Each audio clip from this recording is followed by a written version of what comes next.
24 जनवरी 1966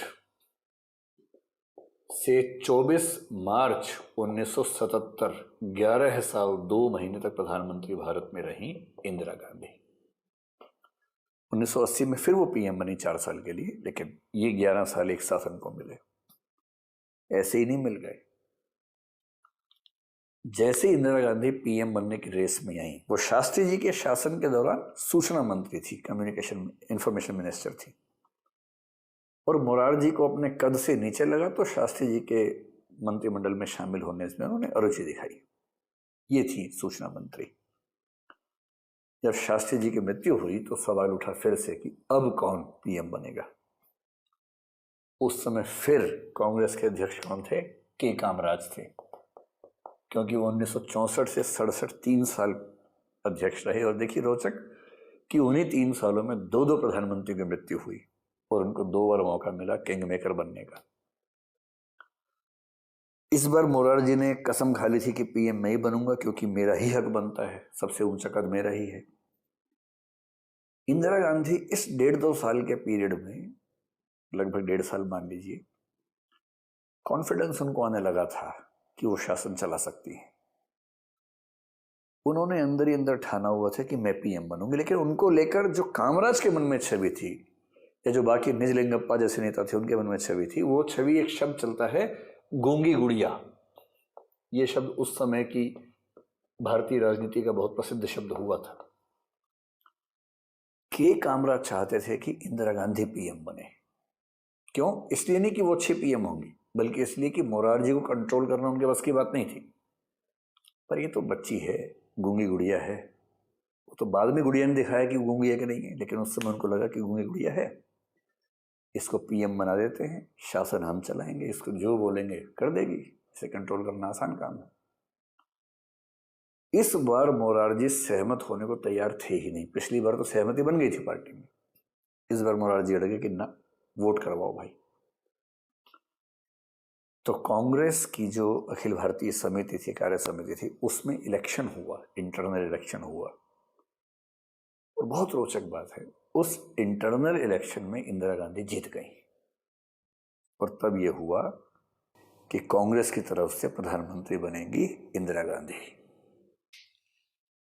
अब इंदिरा गांधी को लग रहा था कि कैसे मैं धीरे धीरे पार्टी के भीतर अपनी ताकत बनाऊं, कैसे मैं देश में कांग्रेस की खोई हुई प्रतिष्ठा को आगे बढ़ाऊं।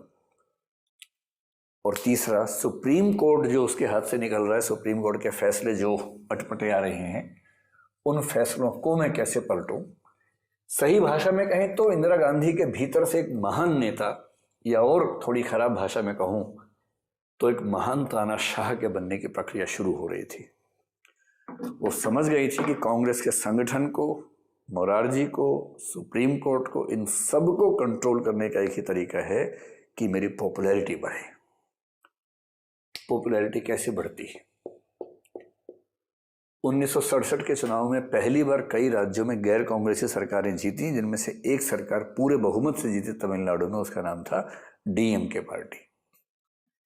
सीएम अन्नादुरई मुख्यमंत्री थे, और नंबर 2 के नेता थे एम करुणानिधि, जो उस समय के युवा व्यक्ति कहलाते थे, युवा नेता थे।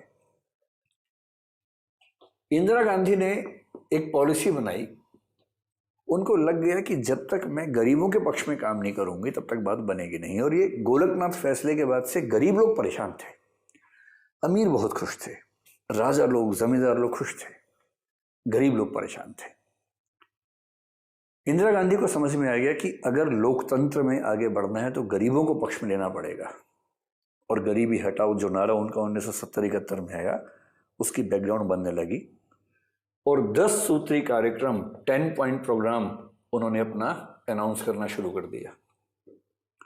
सीधे सीधे वामपंथ की ओर, लेफ्ट की ओर, लेफ्ट का मतलब सामाजिक समानता के वादे की ओर चलने लगी। इसमें इनका एक नारा था बैंकों का नेशनलाइजेशन, बैंकों का राष्ट्रीयकरण, यानी बैंक सरकारी बैंक हो जाएंगे, प्राइवेट बैंक नहीं रहेंगे। क्लास बैंकिंग की जगह मास बैंकिंग होनी चाहिए, आम आदमी को बैंक मिले, जैसे आजकल जनधन खाता बोलते हैं, उस तरह की बात थी। फिर जो इंश्योरेंस कंपनीज थी उनका भी नेशनलाइजेशन होना चाहिए। जो गांवों में लैंड सीलिंग की बात थी, लैंड रिफॉर्म थी, वो शहरों में भी आनी चाहिए अर्बन लैंड सीलिंग, ये बात करनी शुरू कर दी उन्होंने। उस समय सारे राजाओं महाराजाओं को एक विशेष भत्ता मिलता था जिसको बोलते थे प्रिवी पर्स। और इंदिरा गांधी ने कहा कि भारत के गरीब होने की एक वजह यह भी है कि हमें बहुत सारा पैसा खर्च करना पड़ता है पुराने राजाओं महाराजाओं के संचालन में, उनको वजीफा देने में, उनको बहुत सारे भत्ते देने पड़ते हैं जो लाखों रुपए के होते थे। उस समय के लाखों रुपए 80 करोड़ रुपए मान लीजिए। तो प्रिवी पर्स इन्हें खत्म करेंगे, ये भी उनका नारा था। इससे सारे राजा नाराज हो गए और धीरे धीरे इंदिरा गांधी के खिलाफ माहौल बनने लगा। 1969 आते आते स्थितियां इतनी बिगड़ गईं कि कांग्रेस पार्टी के दो फाड़ हो गए। एक तो वजह यही थी, इंदिरा गांधी के वित्त मंत्री थे मोरारजी देसाई, और मोरारजी देसाई थोड़ा सा पूंजीवादी मानसिकता के आदमी थे, मुक्त बाजार के समर्थक थे, मुक्त उद्यम के समर्थक थे। गुजरात की मिट्टी भी ऐसी है कि वहां से आमतौर पर मुक्त बाजार का समर्थन करने वाले लोग ज्यादा आते हैं।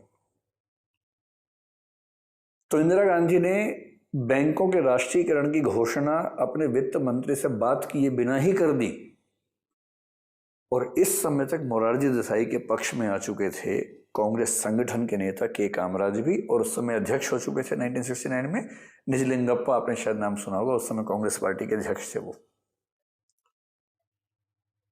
तो पार्टी को यह बात बहुत अखरी कि प्रधानमंत्री ने बिना वित्त मंत्री से बात की बैंकों के राष्ट्रीयकरण की घोषणा कैसे कर दी। उनसे सवाल पूछा गया। इंदिरा गांधी समझ गई कि अब मामला चलने वाला है नहीं, और उसी समय 1969 में एक ऐसा कमाल हुआ, राष्ट्रपति पद की बात चल रही थी। अब सवाल था कि नया राष्ट्रपति कौन बनेगा।